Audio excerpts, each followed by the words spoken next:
গাইবান্ধার সাদুল্লাপুরে ভাগিনা কর্তৃক মামিকে ধর্ষণের অভিযোগ উঠেছে। ঘটনাটি ঘটেছে উপজেলার বনগ্রাম ইউনিয়নের জয়নপুর গ্রামে। এই ঘটনায় ভুক্তভোগী নারী বাদী হয়ে সাদুল্লাপুর থানায় একটি ধর্ষণ মামলা দায়ের করেছেন। ধর্ষিতা আজমেরী বেগম জয়নপুর গ্রামের লাজু মিয়ার স্ত্রী।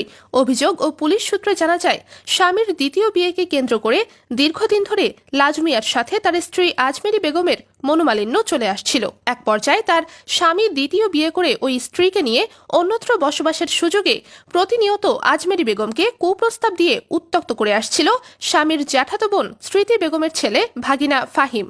ভাগিনার দেওয়া কুপ্রস্তাব বারবার প্রত্যাখ্যান করতে থাকলে গত 15ই মার্চ শনিবার বিকেলে লম্পট ফাহিম ভুক্তভোগীর স্বামীর বাড়িতে নিজ শয়নকক্ষে অবস্থানকালে পরিবারের অন্যান্য সদস্যদের অনুপস্থিতিতে প্রবেশ করে জোরপূর্বক ধর্ষণ করে। এ সময় ভুক্তভোগীর চিৎকারে প্রতিবেশীরা ছুটে এলে ধর্ষক ফাহিম পালিয়ে যায়।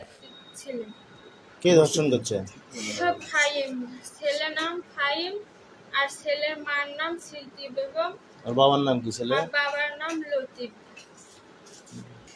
ভেতরে ঢুকে দরজা বন্ধ করে ফ্যান বন্ধ করেছে, লাইট বন্ধ করে আমার মুখ চিপি ধরছে, ধরে আমার জোর জবরদস্তি করে ধর্ষণ করে। ধর্ষণ সত্য, সে স্বীকার হয়েছে।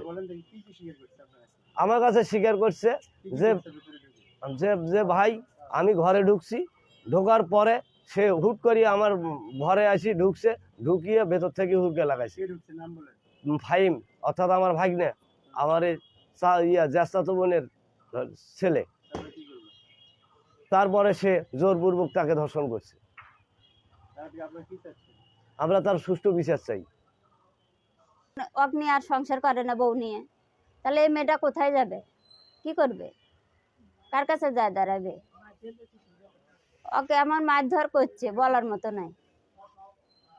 সে মারের চিহ্নও আছে, আপনারা দেখতে পারেন।